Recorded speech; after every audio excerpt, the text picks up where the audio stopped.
Do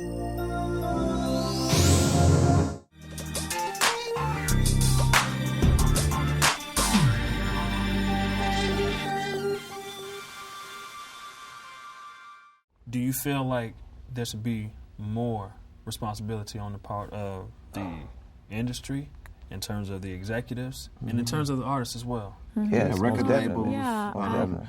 Go ahead, Courtney. I do. I think that there should be more responsibility, but, you know, I think that what Byron Hurt's film really shows is that these companies don't care about our communities. No. And often these artists don't care about our communities. You know, 50 Cent goes home to his kids, to whoever he's, you know, with, and he doesn't have to worry about what all the kids who bought his album are the kind of messages that they're absorbing from that, right? He got shot 9 times and that's cool, and we don't have to think about what that means in real life. And I think that's a disconnect again.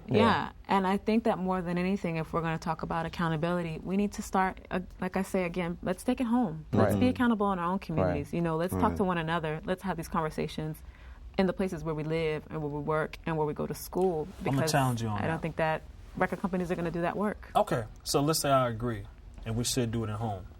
Let's say my house is in order, but we got a couple other houses that are not in order. You've got kids who are under the influence of these images and of these lyrics or what have you.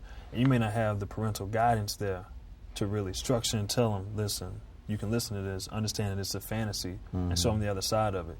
So then how do we take that notion of, you know, each one teach one, but it's not in our own household, it's out in the community? How do we go out there and do it? Well, I mean, I live in Austin and I work with girls. That's what I do. They come to my house.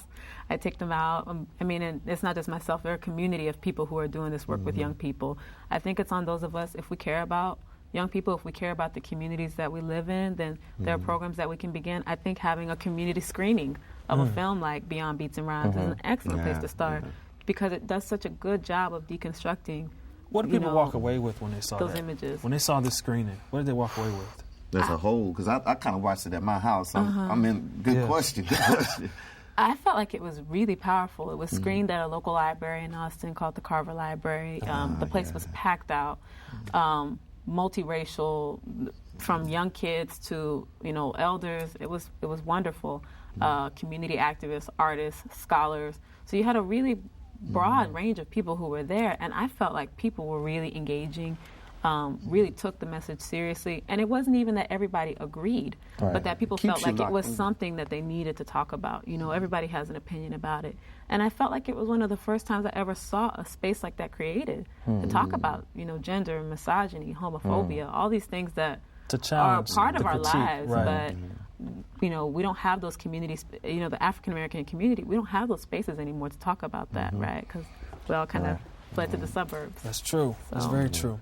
In the documentary, one of the things that we all saw was Byron Hurt, the filmmaker. He went up to one of the executives over at BET, and he asked him, you know, how do you feel about the content? His first response was, you know, well, you know, it's incumbent upon the artists to really kind of look at what they're doing and kind of, you know, tailor it to where we can air it. He asked him, well, how do you feel as a black man airing it? And the dude just walked away. Yeah, I checked that out. How'd you feel about that, D? That touched me as a programmer. How so? As a programmer, because you take the people's money when they bring that check to you, as far as I'm placing this commercial for Coca-Cola so if Coca-Cola asks you a question, you would definitely answer that question, you know, because there's money on the line. Right. But when a common Joe Blow walks up to you that, you know, you're feeding this into my kids, you're feeding this into my home. And when we turn on BET, that's you know, that's privacy. You know, you're bringing that into my home, and you can't answer this question. That offended me. I'm a little bit different from BET because we man, you should see the stuff that we throw away, that we just do not let the public see. Or Street Flavor is not a kind of show that is gonna teach you about gossip or let anybody come on and gossip. If I let you guys see what the artists normally say about another artist, or well, I interview 50 every time he drops in Lloyd Bank, and then on the same tip, you know, Game is going to come through 2 weeks from now. So, you know, I can't be that kind of host. But other shows, I'm not calling any names, they may go that way. That's their, you know, that's their prerogative. So they're catering to it. in a sense, they cater to it. I don't, because I think if I put that on my show, then it may very well bounce back on me, because I'm gonna have to comment with you.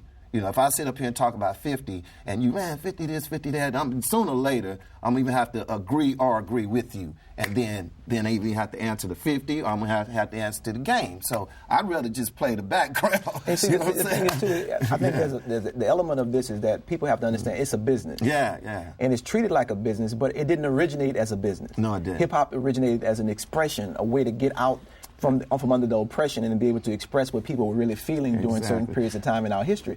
And so it didn't originate as a business, but now it's a business. Exactly. And it's a lot of these guys didn't learn. They never went to a school. They learned. They do business like they deal dope. You cross me, you're dead. Right. It's over. And that's just how it is. And a lot of times in the hip-hop game, I've ran up against it before as a businessman. Right. Hey, man, you didn't play my video. You didn't play my commercial. Well, I tell you what, and you have to, just let them know right there, okay, I am a businessman, but I'm not going to allow this. You're not going to sit and cuss and scream at me like this, Right. So what do they have to say after you tell them, listen, this is a business? Then we get down to being a man. Okay. And we get down to being, I'm not going to run from you. I'm right here. I live in Houston. I've been here all my life. I can walk through these streets without a bodyguard, without half of the police, following me. I don't need to walk around with anybody, or I don't carry a gun, anything, because personally, I don't fear for my life. Right. And I'm not afraid of you. If it comes right down to it, I'll do what I have to do to protect my family, just like any other man will. But when you get right down to it like that, look, man, I'm a businessman. You're a businessman. Let's cut all this out. How can I make this better? And that's how I come at it. If you figure I've done something wrong to you, then, I'm going to go the extra distance. If I missed one in one spot, I'll run you for the whole month. Right. And then that gets down to, being a businessman and feeding into it. You have a choice. You can let a person take you there, you know. Be sure to check out the other segments of Hip Hop in Review and join the discussion at HoustonPBS.org/hiphop.